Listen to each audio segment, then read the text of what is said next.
Itself was very similar to Glasgow, with two teams, one good, one not so good. And then you've got the docks and the industry and the people, the sense of humour. And it was just perfect fit for us. I was asked something recently that sounded pretty simple. Who were the 5 footballers I loved the most? And I thought, well, that's a difficult one. Not because I couldn't think of 5. The problem was I could probably think of 50. I spent most of my life in football. Celtic, Liverpool, Scotland. You're talking about a lot of dressing rooms, a lot of bus journeys, a lot of nights sitting around hotels with the same people. You get to know people pretty well doing that. And I've always thought there's a difference between saying somebody was a great player and saying you loved the fella. I played with plenty of great players. Some of them could do things with the football I couldn't do. Some were quicker than me. Some were stronger. A few probably talked a lot more than I did as well. But that's football. The people you remember years later aren't always the ones with the biggest reputation. Sometimes you remember a fella because he made you laugh.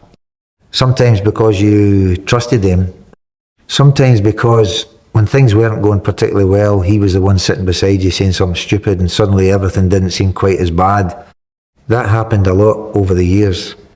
So I thought about the question for a while. And once I stopped thinking about who was the greatest and started thinking about the people themselves, it became a little easier. There were a few names that came back straight away. One of them was a wee fella I knew from Celtic, Jimmy Johnstone. Jimmy was something else. Anybody who watched Celtic in those days knows exactly what I mean. He wasn't a big fellow, not even close. You'd look at him standing beside some of the defenders he had to play against and wonder how he was going to survive the afternoon. Then the ball came to him. That changed everything. Jimmy could make defenders look very silly, and I'm sure a few of them didn't appreciate it. He'd get the ball out wide, stop for a second, almost invite the defender to come closer, and then suddenly he was gone.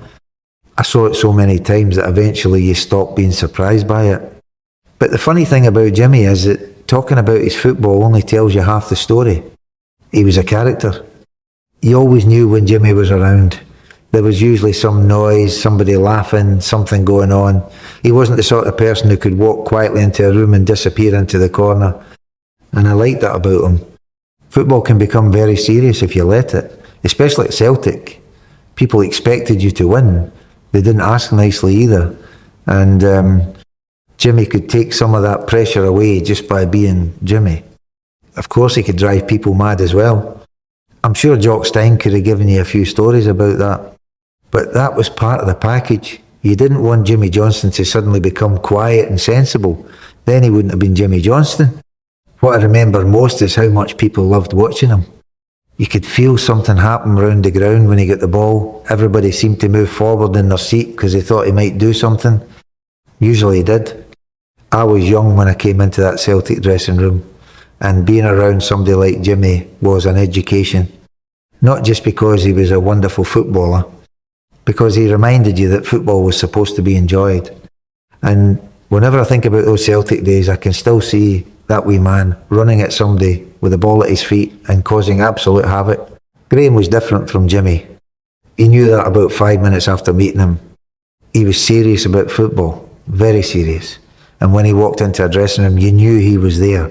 He had that sort of personality. I played with Graeme for Scotland before he came to Liverpool, so I already knew what kind of player we were getting. And believe me, I was happy when he arrived. People remember the tackles, of course. Everybody remembers those. Graeme could look after himself, and he could look after a few other people at the same time, if necessary. But sometimes that makes people forget how good a footballer he actually was. He could pass. He could control a game. He wanted the ball when things were difficult.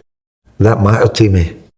If we were having a bad afternoon and nothing was working, Graeme wasn't somebody who disappeared. He'd still come looking for the ball. Sometimes he'd come looking for the opposition as well, but that was Graeme.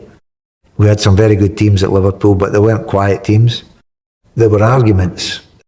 Of course there were. You put that many competitive people in one dressing room and somebody's going to disagree with somebody eventually. Graeme certainly wasn't frightened of telling you what he thought.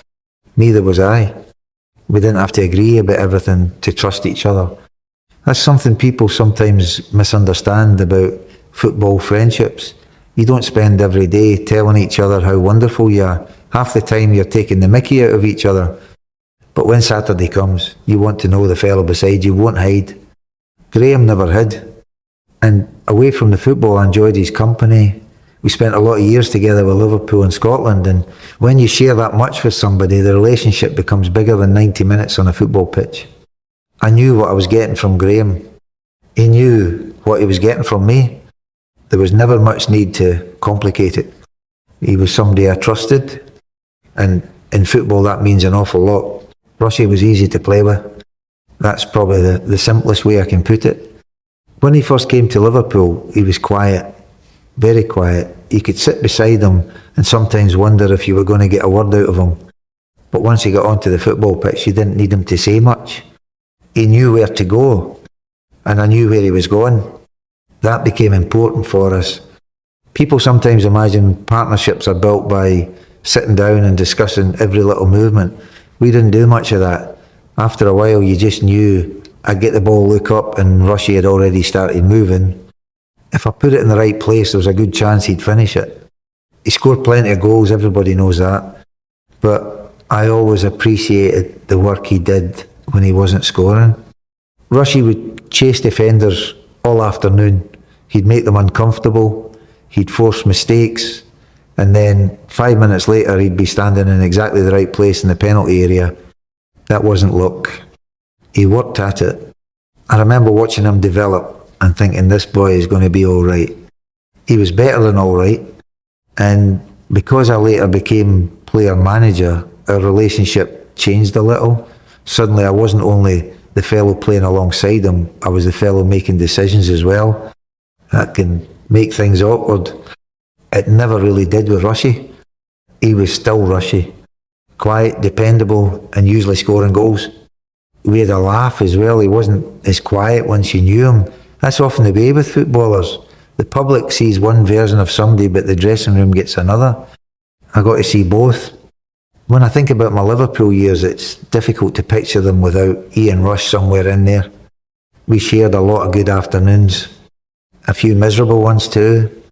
That's what happens when you spend years together. And after all that time, I never had to wonder what I was getting from him. Rushy was a teammate you could rely on. I always liked people like that. Steven came along much later, of course. By then I wasn't the young fellow running around Anfield anymore. I'd already played my football, managed the club, left, come back, and probably had enough Liverpool stories to bore people for a week. Then you watch Steven play and thought, well, there's another one. Another boy who understood what the club meant. I like that about him. People can talk all day about his ability, and there's plenty to talk about. He could pass, score, tackle, run all afternoon. If Liverpool needed somebody to do something, Steven usually seemed to be the fellow trying to do it. But what impressed me was the responsibility he carried. That isn't always easy at Liverpool. When you're a local boy, people expect a little bit more from you. When you become captain, they expect even more. And when you're Steven Gerrard, sometimes it felt as though everybody expected you to fix everything yourself. That's a lot to put on one pair of shoulders. He never ran away from it. I remember watching him in difficult games. Liverpool might not be playing particularly well, the crowd might be getting restless, and Steven would still want the ball. That tells you something about a player. Anybody can look comfortable when you're 3 goals up. I always watched what people did when things weren't going well. Steven kept going, and I got to know him away from the pitch as well. He was respectful, he cared about the club. There was never any question about that. Maybe I understood him a little because Liverpool meant so much to me too. Different generations, different football, different lives. But the badge was the same. You don't really have to explain that to somebody like Steven. He already knows. And whenever people ask me about the great Liverpool players who came after my time, his name doesn't take very long to come into my head. Dennis was a hero of mine before he was a friend. That's a funny thing when you think about it. When I was a boy in Glasgow, Denis Law was already Denis Law. He was playing for Scotland, scoring goals, playing for Manchester United. Everybody knew him. Kids wanted to be him. I was one of them. So years later, when I actually got the chance to play alongside him for Scotland, I suppose there was a little part of me that still remembered being that boy watching him. But Denis never made you feel that way. He was just Denis. He loved football. He loved a laugh. And he certainly wasn't walking around reminding everybody what he'd achieved. That probably made me like him even more. There was an edge to him on the pitch as well. People remember the goals, and rightly so, but Denis could look after himself. He came from a different time. Centre forwards didn't get much protection then, and if somebody wanted to make the afternoon difficult for him, Denis wasn't going to complain about it. He'd usually find his own answer. I liked that. And playing with Scotland meant something to him. You could see it. That was important to me because I felt exactly the same way. Club football takes up most of your life, but pulling on that Scotland shirt was different, especially for boys who grew up watching the national team and dreaming about being there one day. Denis understood all of that. As the years went by, I was fortunate enough to know the man rather than just the footballer I'd admired when I was young. And that's probably the nicest part of it. Sometimes you meet your heroes and perhaps they're not quite what you hoped they would be. Denis was. Whenever I think back to the footballers who meant something to me, his name was always going to be there. Because before I ever shared a pitch with Denis Law, I was already one of the thousands of Scottish boys who loved watching him play. I just got lucky enough to know him afterwards. Looking back now, I think football gave me far more than I ever expected from it. When you're young, you don't think about that. You think about Saturday. You think about getting picked. You think about winning the next game. And if you're lucky enough to win something, you enjoy it for a while, and then somebody starts asking about the next season. That's how football works. But when you've been away from playing for long enough, the games start to mix together a little bit. The people don't. I can still picture Jimmy with the ball at his feet and some poor defender wondering which way he was going. I think about Graeme and that look he had when a game started getting a little bit nasty. He usually didn't mind that too much. I think about Rushy making another run and expecting the ball to arrive. Steven came from a different generation, but I understood what Liverpool meant to him. You could see it every time he played. And Danny was different again. He was somebody I watched before I ever imagined I'd have the chance to play for Scotland myself. Then one day I was standing on the same pitch as him. Football does funny things like that. Of course, there are plenty of other names I could have mentioned. That's always the problem. You leave somebody out and somebody will remind you about them 5 minutes later. But these are the fellas who came into my head. Not simply because they were great footballers. I was around hundreds of great footballers. It's because when I think about them, I don't only see matches. I see dressing rooms. I see training grounds. I see bus journeys. I remember conversations and laughs that nobody sitting in the stands would ever have known about. Those are the things you keep. The medals are nice. The trophies are nice. But you can't sit down and have a laugh with a trophy. And I was lucky. I had some very good people to laugh with.